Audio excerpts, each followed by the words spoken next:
Welcome friends our YouTube channel. इस video में हम बात करेंगे कि बीजेपी किस तरीके से देश के लोगों की सोच बदल रही है, किस तरीके से बीजेपी अपनी सॉफ्ट पावर का यूज़ करके एक मास लोगों की बहुत बड़े तबके की सोच बदलने का काम कर रही है। जैसे कि एक एग्ज़ाम्पल के तौर पे आपको मैं बताने की कोशिश करूं कि अगर कोई आपको 1 घंटा या 1.5 घंटे की कोई कहानी सुनाए तो वो आपको इतना याद नहीं रहेगी, लेकिन अगर उसी कहानी का आपको विजुअल या आपको स्क्रीन पे दिखाई जाए तो आपको वो अप्रॉक्सीमेट 3 से 4 साल तक उसके सीन्स याद रहेंगे और आपके दिमाग पे उसका इतना गहरा इम्पैक्ट होगा कि आपको एक एक क्षण एक एक पल उसका याद रहेगा। विजुअल चीज़ हमारे दिमाग को ज़्यादा इफ़ेक्ट करती है एज़ कम्पेयर टू जो हम चीज़ सुन के याद करते हैं या फिर हम पढ़ के याद करते हैं। बीजेपी इसी तर्ज पे, इसी रास्ते पे चलते हुए क्या कर रहा है, बॉलीवुड के थ्रू कुछ मूवी को हमारे समक्ष पेश कर रहा है जिसमें कि लोगों की सोच बदलने का काम हो रहा है।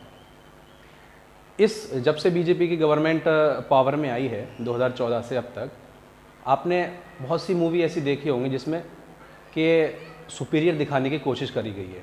मैं बीजेपी के जो इसमें आई हैं कुछ मूवी, उनकी लिस्ट भी आपको दूंगा।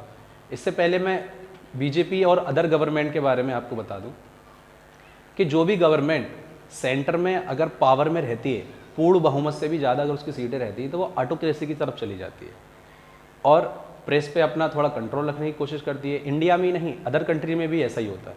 अगर कोई गवर्नमेंट पूर्णतः रूप से अगर वो अपनी सरकार बनाती है तो उसे डर नहीं रहता है कि सरकार गिरेगी या नहीं गिरेगी, वो ऑटोक्रेसी की तरफ चली जाती है, डेमोक्रेसी को उससे नुकसान होता है। कांग्रेस गवर्नमेंट ने भी ऐसा किया था जब इमरजेंसी लगाई थी, पूरी ऑटोक्रेट हो गए थे गवर्नमेंट के लोग, और अब बीजेपी उसी पावर को यूज़ कर रहा है। बीजेपी ने सबसे पहले जैसी सरकार बनाई उसके 1-2 साल बाद हिंदू सरकार, क्योंकि ये जो प्रोपेगेंडा था लोगों के थ्रू समझाने की कोशिश करी रैलियों में, क्योंकि रैलियों में जो लोग जाते हैं वो इतना माइंडली प्रेपर होके नहीं जाते हैं। जो लोकल विधायक या एमपी होते हैं वो लेके जाते हैं पब्लिक को, लेकिन वो इतना भाषण को सुनते भी नहीं, ही उनका इस बातों का असर होता है।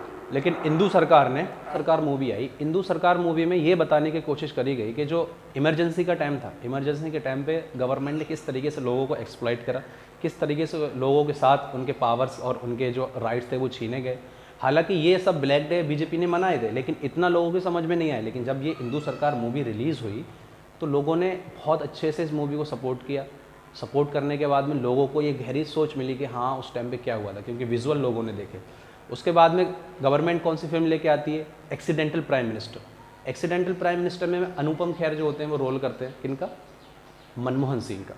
उस मूवी में पूरे तरीके से ये दिखाया गया है कि मनमोहन सिंह पीएम तो बन जाते हैं, लेकिन एक family, Gandhi family, Nehru family जो होती है वो उस पर कंट्रोल करने का काम करती है, पूरी तरीके से गवर्नमेंट पे कंट्रोल करने का काम करती है और पीएम को कठपुतली की तरह यूज़ करती है।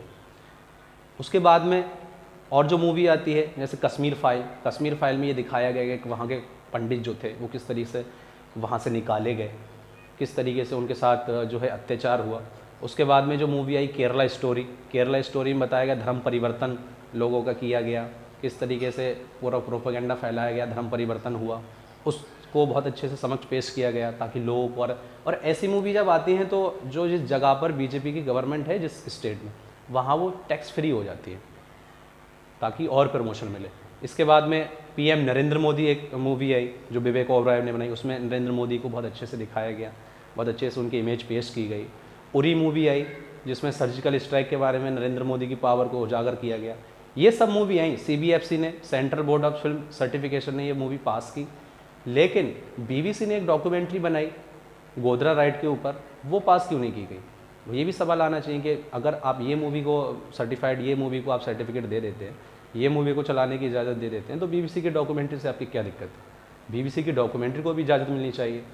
इस मौके पर अगर आप देखें तो जो एक फ्रीडम प्रेस इंडेक्स जो रिलीज़ करती है सरकारी संस्था, जो कि आउट ऑफ कंट्री है, फॉरेन की संस्था है, उसमें अब रिसेंटली में 2023 में अगर भारत की स्थिति देखेंगे वो 161वें पायदान पे पहुंची है।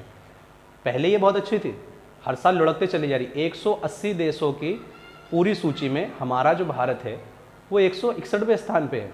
हालांकि हमारा ही भारत नहीं, जहाँ जहाँ पावरफुल गवर्नमेंट है, चाइना को देखेंगे वो और पीछे, हमसे भी पीछे, रशिया को देखेंगे वो भी हमसे पीछे, सबसे नीचे आएगा तो वो साउथ कोरिया, नॉर्थ कोरिया की जो गवर्नमेंट है वो है।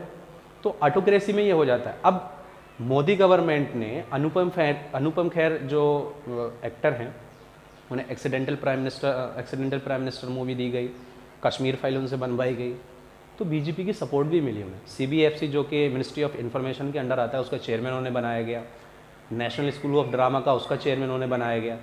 Film television institute of India उसका चेयरमैन उन्हें बनाया गया। ये काफ़ी पावरफुल जो है पोस्ट है। तो उन्होंने वहाँ सपोर्ट किया, इन्होंने इधर सपोर्ट कर दिया। बीजेपी किस तरीके से मैनिपुलेट कर रही है, किस तरीके से चेंज कर रही है, ये आपको सोचने की ज़रूरत है। वो बॉलीवुड का यूज़ करके लोगों के दिमाग को चेंज करने की कोशिश कर रही है। वीडियो को अगर अच्छी लगी हो तो लाइक करें, चैनल को सब्सक्राइब करें। Thank you.